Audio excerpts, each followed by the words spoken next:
सभी राजा दशरथ की रानी और अन्य स्त्री लोगों से मिलने आई और उस समय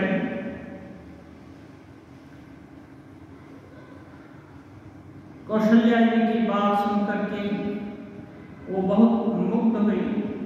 कौशल्या जी एक ही बात करती हैं और सब तो ठीक है, मुझे भरत का ही सोच है। भरत क्या कर बैठेंगे मैं सोच नहीं पा रही, क्योंकि उनका प्रेम बहुत गूढ़ और महान है।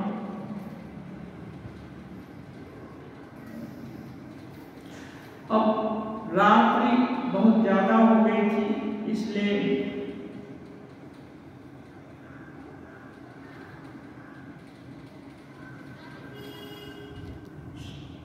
सुमित्रा जी धीरे से कहती हैं सीता जी की मां को कि अब आप अपने कैंप को पधारें।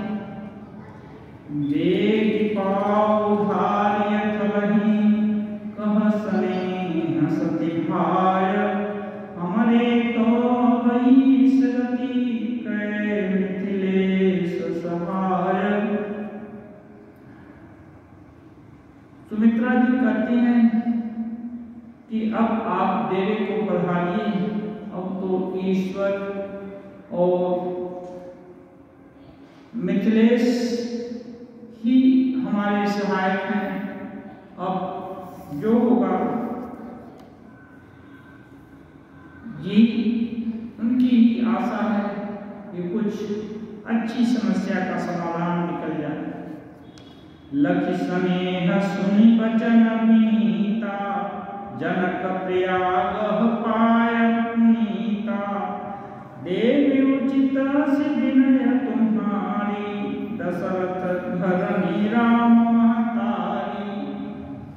कौशल्या जी के प्रेम को देखकर, उनके विनय पूर्ण वचनों को सुनकर जनक जी की पत्नी उनके पवित्र चरणों को पकड़ लेती हैं और कहती हैं, हे देवी, आप राजा दशरथ की रानी और राम जी की माता हैं, आपकी नम्रता भला ऐसी क्यों न हो। प्रभु आपने ही चमत्कारहि, अग्नि धूम गिरि सिर तिनु धरहि। सेवकु राहु कर्म मन बानी, सदा सहाय महेश भवानी। कहते हैं प्रभु अपने नीच जनों को भी आदर करते हैं, अग्नि धुएं को और पर्वत तृण को अपने सिर पर धारण करते हैं। हमारे राजा तो कर्म मन और वाणी से आपके सेवक हैं और सदा सहायक को श्री महादेव जी पार्वती जी हैं। जब कौशल्या जी बोली कि मिथिलेश जी ही सहायक हैं, तो बोलते हैं क्योंकि ये लड़की पक्ष की है, इसलिए बोलती हैं कि मिथिलेश तो आपके सेवक हैं और शिव जी और पार्वती जी सदा सहायक हैं, वही सहायता करेंगे। रौरे अंगुजो गुज को है, दीप सहायक दिन कर सोहे। राम जाई बन कर सुर काजो, अचला वधपुर करि नहीं राजो। कहती हैं आपका सहायक होने योग्य जगत में और कौन है। दीपक सूर्य की सहायता करने जाकर कहीं शोभा पा सकता है। श्री राम जी वन में जाकर देवताओं का कार्य करके और पूरे में अचल राज्य करेंगे। अब जनक की धर्मपत्नी इनको मालूम है राम जी देवता का कार्य करने के लिए आए हैं, निश्चय विश्वास है कि राम जी जाकर देवताओं का काज करके आकर फिर अवधपुरी में राज्य करेंगे। ये नहीं बोलते कि अभी राम जी वापस चले जाएंगे। माताओं का स्नेह है, वो दुविधा में पड़ी हुई है। कौशल्या माता आती कि हो सकता है क्या निर्णय हो, लेकिन सभी जानती हैं कि राम जी निश्चय के दृढ़ हैं। अस कही पग परिपीनोति सिय स्मित विनय सुनाई, सिय समेत सिय मातु तब चली सुयाय सुपाई। ऐसा कहकर के कि राम जी देवताओं का राज्य करके वापस आकर अवधपुरी का देवताओं का कार्य करके देवता अवधपुरी का राज्य करेंगे। ऐसा कहकर बड़े प्रेम से कौशल्या माता के चरणों में पड़कर सीता जी के लिए विनती करके और आज्ञा पाकर सीता जी को लेकर, क्योंकि मातृपक्ष की भी माताएं आई हुई थी, सीता जी को ले जाकर सभी से भेंट कराने के लिए ले गई। प्रिय परिजन ही मिली बैदेही, जो जरि जोग भांति तेहि तेहि, तापस देश जानकी देखा, भासव विकल विषाद विसेखी, जनक राम गुराय सुपाई, थले चले थलहि सिय देखिया देखी आई, जिन्हि लायुर जनक जानकी, पाहुनि पावन प्रेम पानकी। सीता जी को लेकर माता जी अपने डेरे को आई, तो यहाँ जिन्होंने भी तपस्वी वेश में सीता जी को देखा, सभी बहुत दुखी हो गए, क्योंकि सीता जी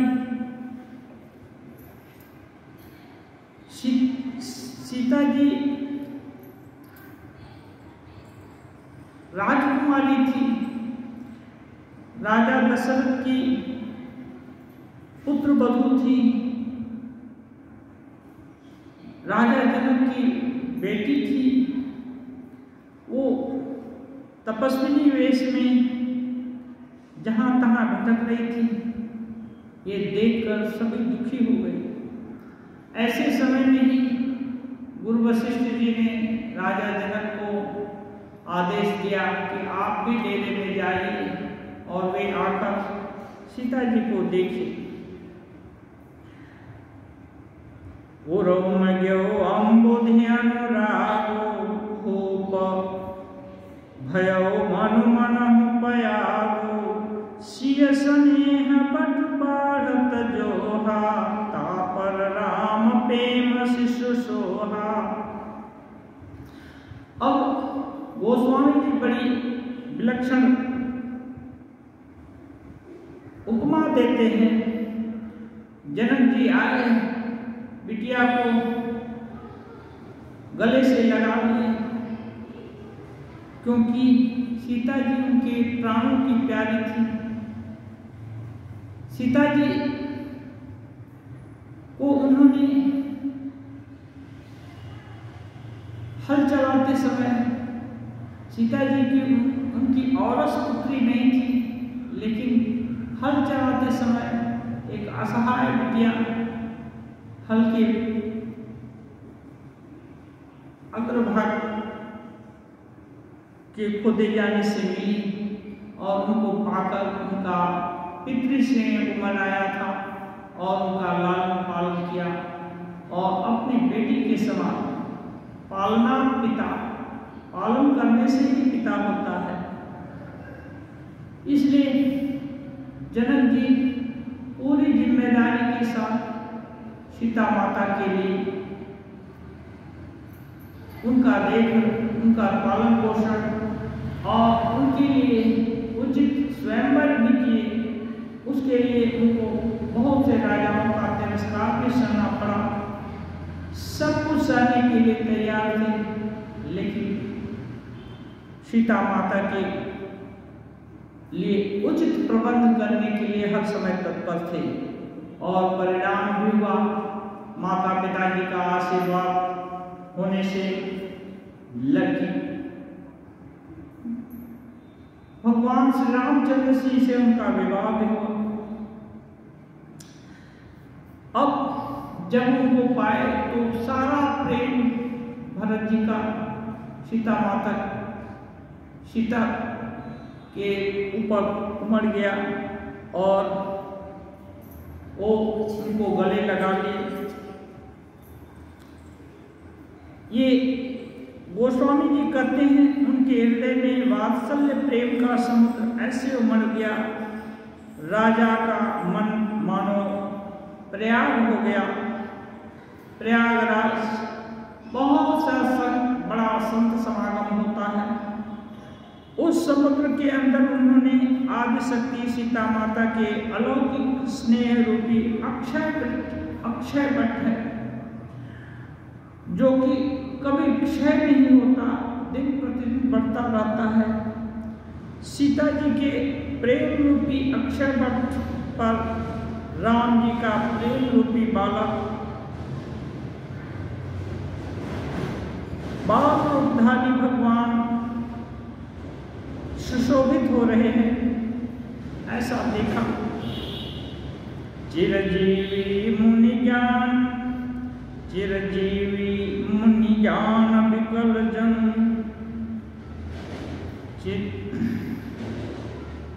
बूढ़त लेहो बालावलंबन, मोह मगन मति नहीं विदेह की, महिमा से रघुबर स्नेह की।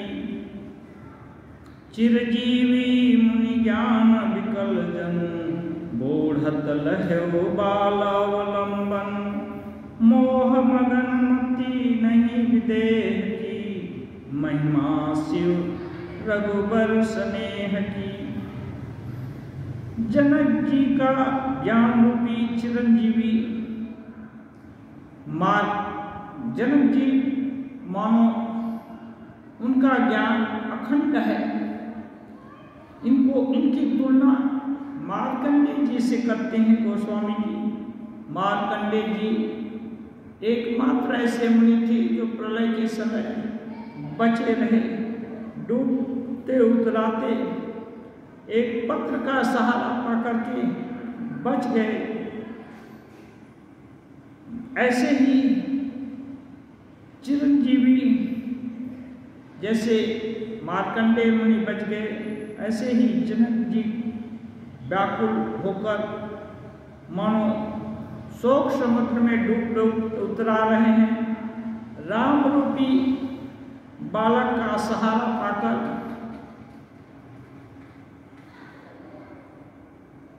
जनक जी मानो बच गए। वस्तुतः विदेह राज की बुद्धि मोह में कभी ग्रसित नहीं होती। ये तो श्री सीताराम जी के प्रेम की महिमा है, जिसने उनको देख करके व्याकुल कर दिया था। सियम पितु मातु स्नेह बस, विकल न सकी संहारी, धरनि सुता धीरज धर्यो, समौ सुधर्म विचारी। पिता माता के प्रेम के मारे सीता जी ऐसी विकल हो गई कि अपने को संभाल नहीं सकी। पृथ्वी की कन्या सीता जी ने समय और सुंदर धर्म का विचार कर धैर्य धारण किया। तापस देश जनक सिय देखी, भयो प्रेम परितोष विसेखी, पुत्री पवित्र की कुल दो, सुजस धवल जब कह सबको।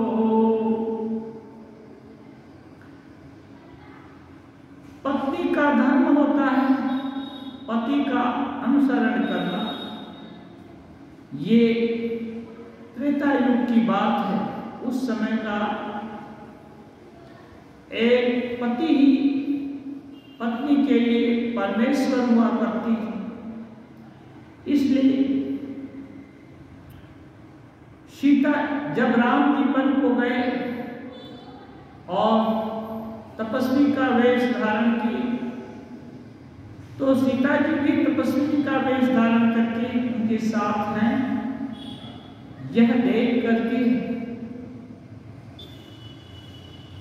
विदेह राज का दिल मानो बहुत संतुष्ट हुआ और प्रफुल्लित हो गए और वो बोले, बेटी तूने दोनों कुलों को, पिता और ससुर दोनों के कुलों को पवित्र कर दिया है।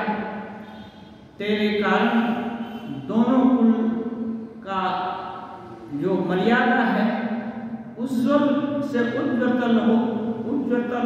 उज्ज्वलतर हो गया है।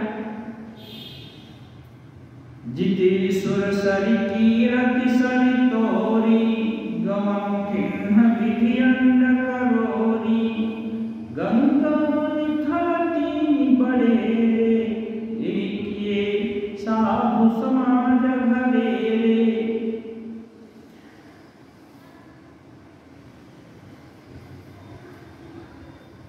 मिथिलेश जनक जी कहते हैं, तेरी कीर्ति रूपी नदी देवरूपी गंगा जी को भी पार कर गई।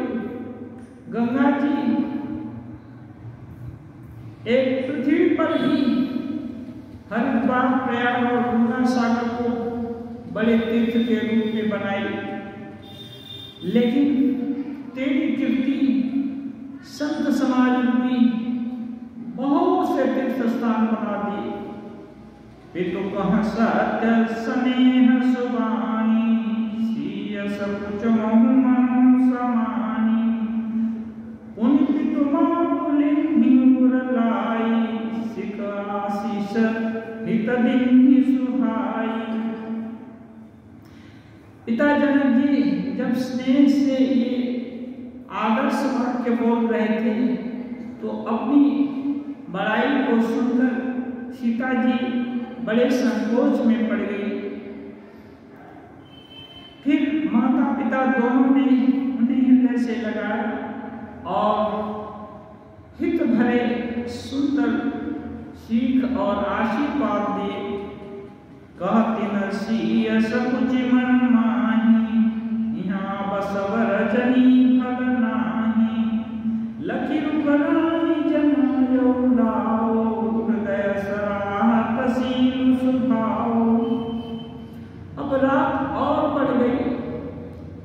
सीता जी राम जी के साथ रहना चाहती हैं, उनको संकोच हो रहा है माता जी से कैसे कहें। ये देख करके माता सुनैना जी, उनको अनुभव हुआ कि सीता जी अब जाना चाहती हैं। उन्होंने राजा से यह बात कही, बार बार मिली भेंट सिय, विदा किन्हि सम्मानी, कही समय से भरत गति, रानी सुहानी सयानी। राजा रानी ने बार बार मिल करके हृदय से लगाकर सीता जी का सम्मान किया और उनको विदा किया। चतुर प्राणी ने समय पाकर राजा से सुंदर वाणी में भरत जी की दशा का वर्णन किया। सुनि भूपाल भरत व्यवहारो, सोन सुगंध सुभास सिसारो, मोदे सजल नयन पुलकेतन, सुजसु सराहन लगे मुदित मन। जब रानी सुनैना ने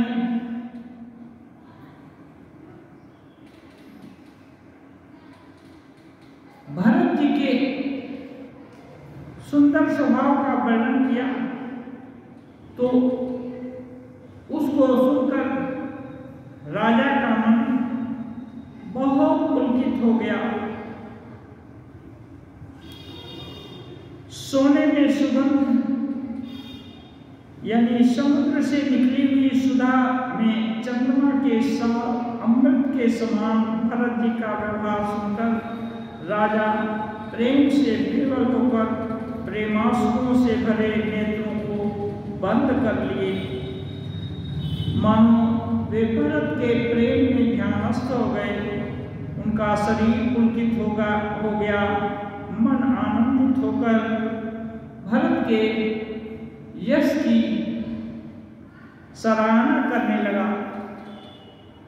सावधान सुन सुन खिसलोचनी भरत कथा भवबंध विमोचनी धर्मराज नय ब्रह्म विचारो या जथामति मोर प्रचारो। जनक जी कहते हैं, हे सुनकी, सावधान होकर सुनो। भरत की कथा संसार बंधन से छुड़ाने वाली है। धर्म, राजनीति और ब्रह्म विचार, इन तीनों विषयों में अपनी बुद्धि के अनुसार मेरी थोड़ी बहुत गति है, अर्थात मैं इस संबंध में बहुत कुछ जानता हूँ। सोमति मोरि भरत महिमानी कहे काह छल छुअति न छानी। विधि गणपति अधिपति शिव सारद कवि को विद बुध बुद्धि विशारद। जनक जी कहते हैं, वह मेरी बुद्धि धर्म, राजनीति और ब्रह्म ज्ञान में प्रवेश करने वाली है। यह मेरी बुद्धि भरत जी की महिमा का वर्णन तो क्या करे, छल करके भी उसकी छाया तक को नहीं छू पाती। ब्रह्मा जी, गणेश जी, शेष जी, महादेव जी, सरस्वती जी, कवि, ज्ञानी, पंडित और बुद्धिमान भरत चरित की रति कर तूती धर्मशील गुण विमल विभूति समझत सुनत सुखद सब काऊ सुचि सुर सरि रुचि निदर सुधारू। एक सभी ज्ञानी पंडित बुद्धिमान सब किसी को भरत जी के चरित्र कीर्ति करनी, धन, शील, गुण और निर्मल ऐश्वर्य समझने में और सुनने में सुख देने वाले हैं, और पवित्रता में गंगा जी का तथा स्वाद यानी मधुरता में अमृत का भी तिरस्कार करने वाले हैं। ये भरत जी के ऐसे गुण हैं। निरवधि गुण निरुपम पुरुष भरत समजानी कहिय सुमेरु की शेर समा कवि कुलमती सकुचानी। और आगे कहते हैं, भरत जी असीम गुण संपन्न और उपमा रहित पुरुष हैं। भरत के समान बस भरत ही हैं ऐसा जानो। सुमेर पर्वत को क्या शेर के बराबर कर सकते हैं? इसलिए उन्हें किसी पुरुष के साथ भरत की उपमा नहीं की जा सकती। कवि समाज की बुद्धि भी भरत की उपमा देने में सकुचा जाती है। अगम सबहि बरनत बर बरनी जिमि जलहीन मीनु गम धरनी भरतामित महिमा सुरानी जानहि राम न सकहि बखानी। करें हे श्रेष्ठ वरवर्णिनी, भरत की महिमा का वर्णन करना सभी के लिए वैसे ही अदम है जैसे जल रही पृथ्वी पर मछली का चलना। हे रानी सुनो, भरत की अपरिमित महिमा को एक राम जी ही जानते हैं, किंतु वे भी उनका वर्णन नहीं कर पाते। बरनि सप्रेम भरत अनुभाव त्यजिय की रुचि लखी कहराओ बहु रही लखन भरत बन जानी सब कर भल सबके मन माही। इस प्रकार धैर्य प्रेम पूर्वक भरत जी के प्रभाव का वर्णन करके फिर पत्नी के मन की रुचि जानकर राजा ने कहा, लक्ष्मण जी लौट जाएं और भरत जी वन को जाएं, इसी में सभी का भला है और यही सबके मन की बात है। क्योंकि सभी लोग ये अच्छी तरह से देख रहे थे कि भरत का प्रेम अटूट है, वो राम जी से दूर रहने से कहीं प्राण न छोड़ने। देवी परंतु भरत रघुबर की प्रीति प्रतीति जाय नहीं तर की। भरत अवधि स्नेह ममता की, यद्यपि राम सीम समता की। भरत जी राम जी के साथ जाएं तो ये अच्छा है, परंतु जनक जी कहते हैं परंतु देवी भरत जी और राम जी का प्रेम और एक दूसरे के ऊपर विश्वास, बुद्धि और विचार की सीमा ये नहीं खींची जा सकती। यद्यपि श्री रामचंद्र जी समता की सीमा है, तथापि भरत जी प्रेम और ममता की सीमा है। श्री राम जी समता की सीमा है। तुल्य निंदा स्तुतिर्मौनि,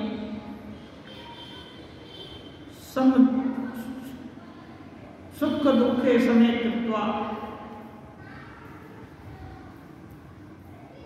कहाँ राज्य कहाँ वनवास, राम जी के लिए सब कुछ एक है। इस समता की सीमा है, परंतु भरत प्रेम की सीमा है। भरत को पूरा राज्य दिया गया, अकंटक राज्य मिल गया, सब लोग अनुरोध कर रहे हैं। अभी राम जी भी वही चाहते हैं, फिर भी भरत उसको लेना नहीं चाहते। उनका प्रेम अगाध है और ममता की सीमा है। एक भाई के लिए जितना ममता होना चाहिए, माताओं के लिए जितना ममता होना चाहिए, जनता के लिए, गुरु के लिए, सब भरत के अंदर है।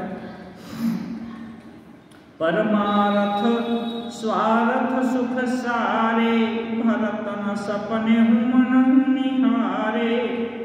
साधन सिद्धि राम पग में हूँ, मोहि लखी परत भरत मत एओ। राजा जनक जी कहते हैं परमार्थ स्वार्थ सभी सुख, भरत सुख की तरफ कभी ध्यान ही नहीं दिए। राम पगने हो, वो राम का स्नेह ही हर समय चाहे और राम जी भी उनको बहुत प्यार दिए, बहुत स्नेह दिए। मोहि लखी परत भरत मत एओ, मुझे तो भरत का यही मत लगता है कि भरत जी राम को ही चाहते हैं। भोरे भरत न बेहनी, मनस राम रजाई। करियन सोच स्नेह बस, कहेउ भूप बिलख खाई।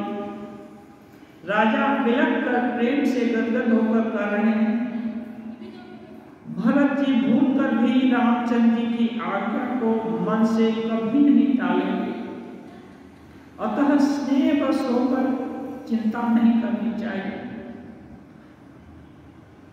राम जी की आज्ञा को कैसे भी स्नेह बस भी भरत जी नहीं टालेंगे। इसलिए राम जी बन जाना चाहते हैं तो भरत जी नहीं रोकेंगे। राम भरत गुण गण तस प्रीति, निशितम पति पलक संभीति।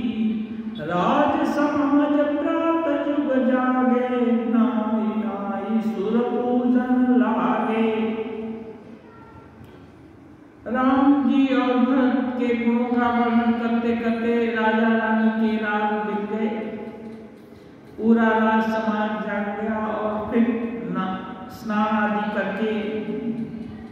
देवताओं लोगों की वंदना की। गे नहाई गुर पहिन बुराई, बंदी चरण बोले रुख पाई। नाथ भरतु पुरजन महतारी, शोक विकल बनवास दुखारी। स्नान आदि करके राम जी गुरु वशिष्ठ के पास जाकर प्रणाम किए और उनका रुख देख करके कहे, हे नाम, भरत और सभी पुरजन जंगलवास से बहुत दुखी हैं, कोई उपाय किया जाए। सहित समाज राव मिथिलेशु, बहुत दिवस भय सहत कलेशु। उचित होई सोई कीजिए नाथा, हित सबई कर रे हाथा। पूरे समाज में गुरु वशिष्ठ जी सबसे वरिष्ठ और गरिष्ठ हैं और ब्रह्मिष्ठ हैं। ब्रह्म का ज्ञान उनके मुट्ठी में है, इसलिए गुरु वशिष्ठ जी सबसे श्रेष्ठ हैं। इसलिए कहते हैं ये मिथिला नरेश भी सबके साथ कष्ट सह रहे हैं। आपके ही हाथ में बंदोबस्त है, आप कोई उपाय कीजिए जिनसे इन सभी का कष्ट दूर हो। अस कही अति सकुचेर रघुराव, मुनि कुल के लखीशील स्वभाव। ऐसा कहकर के राम जी को संकोच हुआ कि अब मुनि क्या आदेश देते हैं। तब मुनि बड़े प्रसन्न होकर कहे,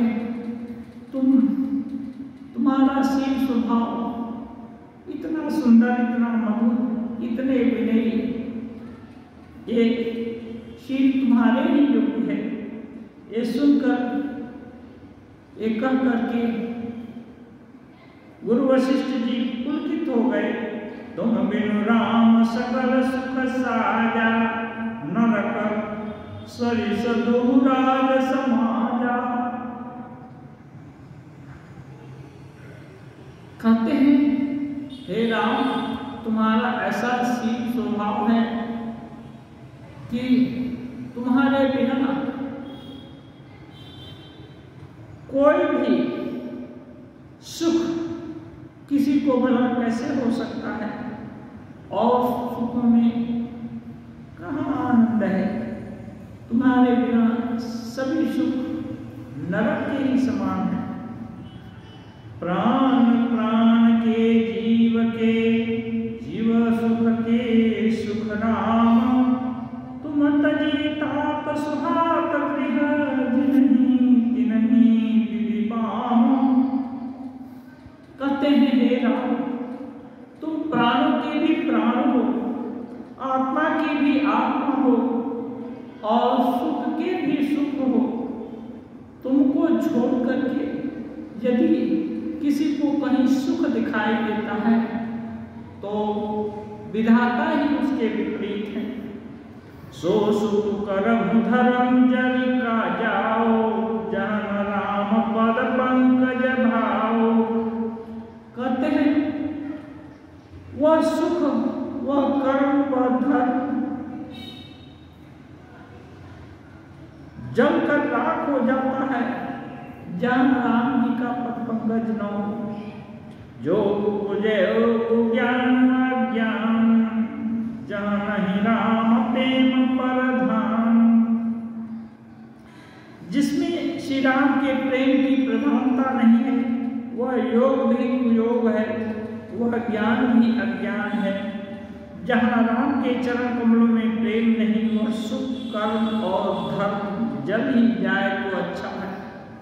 तुम बिनु दुखी सुखी तुम तेहि, तुम जानो जिय जो जहि केहि।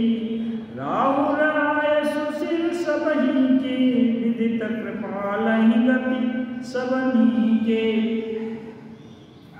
गुरु वशिष्ठ जी कहते हैं, तुम्हारे बिना ही सब दुखी हैं, और जो सुखी हैं वो वह तुम्ही से सुखी हैं। जिस किसी के जी में जो कुछ है सब तुम जानते हो, इसलिए आपकी आज्ञा ही सबके सिर माथे पर है। आप सभी की स्थिति को अच्छी तरह से जानते हो। आप जो आज्ञा दो सभी वही कहेंगे। आपो आश्रम ही धार्य पाओ, भयो स्नेह शिथिल मुनि राओ, कर प्रणाम तब राम सिधाए, सिधर वीर जनक पै आए।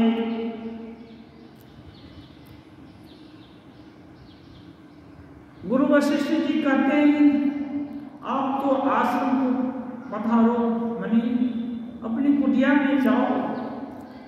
इतना कहकर के मुनि जी, गुरु वशिष्ठ जी प्रेम से शिथिल हो गए। तब श्री रामचंद्र जी प्रणाम करके चले गए और गुरु वशिष्ठ जी जनक जी के पास आए।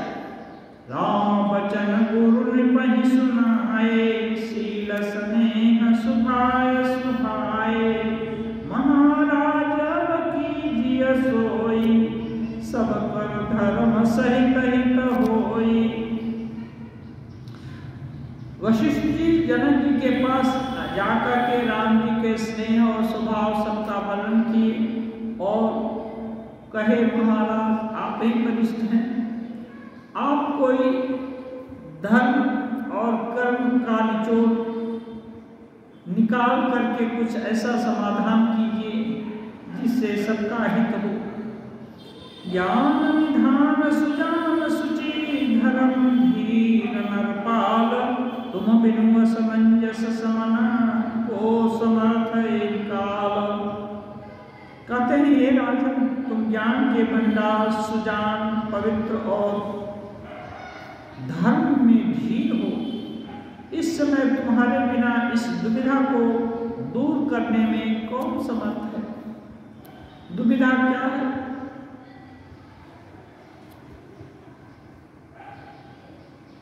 भरत जी राम जी को लौटा लाने के लिए राम जी का राज्याभिषेक की तैयारी करके ना यहाँ जंगल में आए और राम जी यदि वापस जाते हैं तो पिता दशरथ जी की आज्ञा का उल्लंघन होता है, क्योंकि पिताजी आज्ञा देकर के पिताजी का रूप पा करके राम जी आए और पिताजी सुरलोक को सिधार गए। अब उनकी आज्ञा तो मिटी नहीं जा सकती और राम जी सत्य समझे हैं, सत्य के पालन करने में अड़ी हैं। फिर कौन सी ऐसी धर्मानुकूल बात बने जिससे सबका हित हो? सुनि मुनि बचन जनक अनुरागे, लक्ष्य गति ज्ञान विराग विरागे, शिथिल स्नेह गुण तमन माही, आए यहाँ किन्न बल नाही। मुनि वशिष्ठ के वचन को सुनकर जनक जी प्रेम में मग्न हो गए। उनकी दशा देखकर ज्ञान और वैराग्य को भी वैराग्य हो गया। माने उनके ज्ञान वैराग्य भी मानो छूट से गए। वे प्रेम से शिथिल हो गए और मन ही मन विचार करने लगे कि यहाँ आकर अच्छा नहीं हुआ, अब सब जन मेरे ही मत्थे आ गया। राम ही राय कहो बन जाना, किन्ना प्रिय प्रेम पवाना, हम अब बनते पन ही पठाई, प्रमुदित फिर विवेक बढ़ाई। दशरथ जी सोचते हैं, जनक जी सोचते हैं, राजा दशरथ ने राम जी को बन जाने के लिए कहा और स्वयं अपने प्रिय के प्रेम को प्रमाणित करने के लिए प्राण त्याग दिए, परंतु हम अब इन्हें वन से और गहन वन में जाने को कह करके अपने विवेक की बड़ाई में आनंदित होकर लौटेंगे। हम श्री राम जी को वन में छोड़कर चले आए, दशरथ जी की तरह मरे नहीं, यही तो हमारा दुर्भाग्य होगा।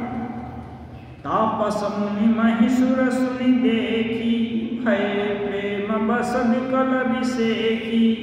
समौ समुझी धरि धीरज राजा, चले भरत पहि सहित समाजा। क्योंकि जनक जी अच्छी तरह से जानते हैं राम की, दशरथ जी की आज्ञा से वन को आए हैं। अब भलाई धर्म तो इसी में है कि राम जी दशरथ जी की आज्ञा का पालन करें, और यदि इसको हम सपोर्ट करते हैं तो इसका मतलब घन से घनतर वन में हमको भेजने आए हैं। इसलिए तपस्वी मुनि और ब्राह्मण यह सब सुनकर और प्रेम बस होकर बहुत व्याकुल होने लगे। समय का विचार करके राजा जनक जी धीरज धारण करके भरत जी के पास गए। भरत आई आगे भई लिन्ही, अवसर सरिस सुवासन दिन्ही। तात भरत कह तेरहु दिलाओ, तुम्हें विदित रघुवीर सुभाओ। भरत जी के ऊपर गुरु वशिष्ठ जी का भी स्नेह है, प्रेम है, और राम जी का उनके ऊपर प्रेम है, और जनक जी भी सब देख सुन करके इसी खेमे में आ गए हैं। वो भी उनके प्रेम से पुलकित हैं, इसलिए सोचते हैं शायद भरत जी के यहाँ ही समाधान होगा। भरत जी आते हुए देखे जब जनक जी को, तो आगे बढ़कर उनका आह्वान की और समयानुकूल आसन बैठने का स्थान दिए। राजा जनक जी कहते हैं, हे तात, तुमको राम जी का स्वभाव अच्छी प्रकार मालूम है। राम सत्य धर्मरत, सब कर शीलु स्नेहु। संकट सात सको जब कहिय, जो आय सुदेहु।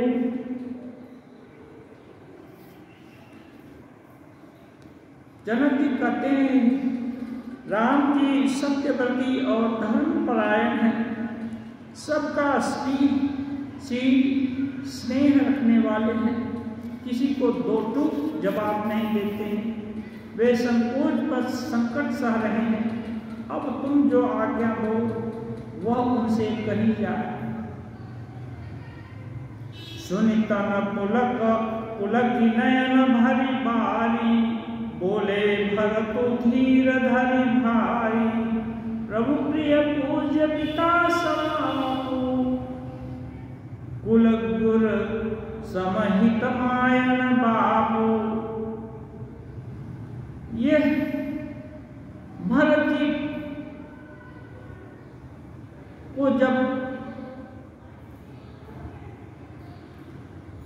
जनक जी कहते हैं अब तुम जो आज्ञा करो वह राम जी को बोला जाए, तो ये सुनकर भरत जी का शरीर पुलकित हो जाता है, उनके नेत्रों में आंसू भर जाते हैं और धैर्य धरकर बोलते हैं, हे भगवान, हे प्रभु, आप हमारे पिता के समान और पूज्य हैं, कुल गुरु वशिष्ठ जी के समान हितैषी और माता पिता के जैसे ही हैं।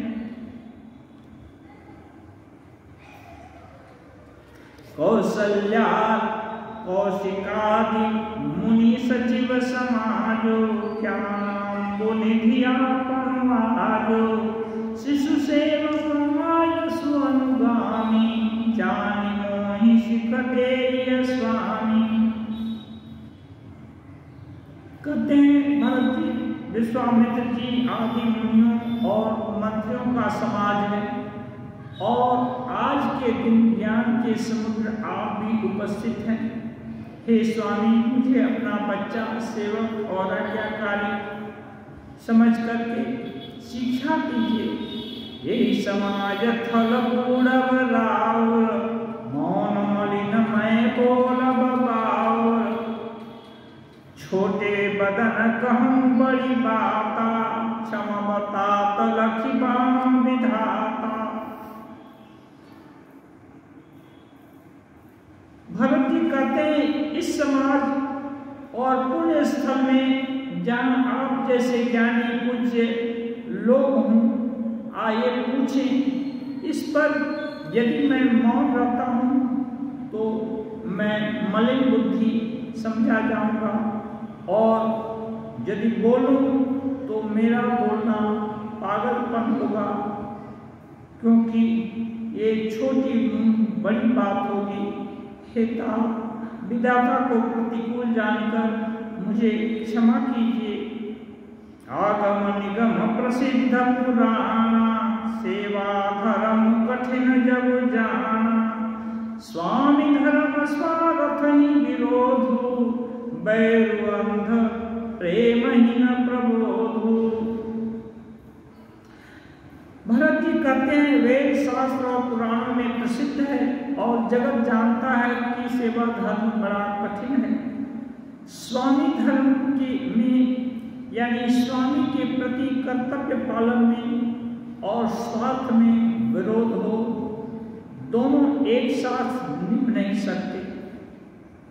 वैर अंधा होता है और प्रेम को ज्ञान नहीं रहता। मैं स्वार्थ बस कहूँगा या प्रेम बस, दोनों ही में भूल होने का भय है। राखी राम रुख धर्म व्रत, पराधीन मोहि जानी। सबके सम्मत सर्वहित, करिय प्रेम पहचानी। अतएव मुझे पराधीन जानकर मैं या तो स्वार्थ के बस बोलूँगा या तो प्रेम के बस, दोनों ही स्वार्थ को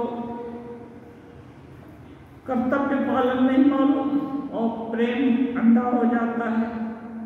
इसलिए मुझे पराधीन जानकर श्री रामचंद्र जी के रुख, रुचि, धर्म और सत्य के व्रत को रखते हुए जो सबके सम्मत और सबके लिए हितकारी हो, आप सबका प्रेम पहचान कर वही कीजिए।